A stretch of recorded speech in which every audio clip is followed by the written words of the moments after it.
ER visits for flu-like symptoms are ramping up across the nation. New CDC data is tracking a rise in respiratory illnesses, with 10 states plus New York City and Puerto Rico seeing high or very high activity, like South Carolina, Louisiana, Texas, and Florida. Experts say it's common for cases to spike in the South and then spread, symptoms ranging from fever and a cough or sore throat from any respiratory disease, including the flu, COVID, RSV, and the common cold. Of course, crowded hospitals evoke some serious memories of COVID.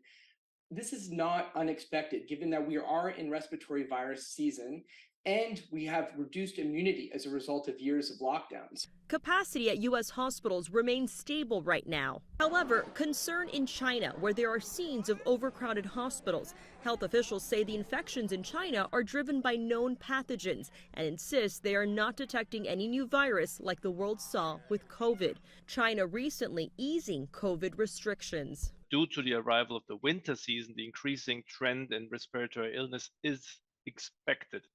Co-circulation of respiratory viruses may increase the burden on healthcare facilities.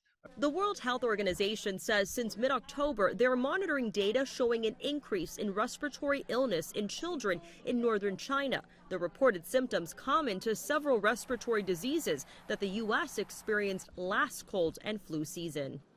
In the U.S., flu and COVID hospitalizations are highest among people over 65, while most RSV cases are in children. Doctors recommending staying up to date with vaccinations, saying it's not too late to get your shots now. Melissa Adon, ABC News, Los Angeles.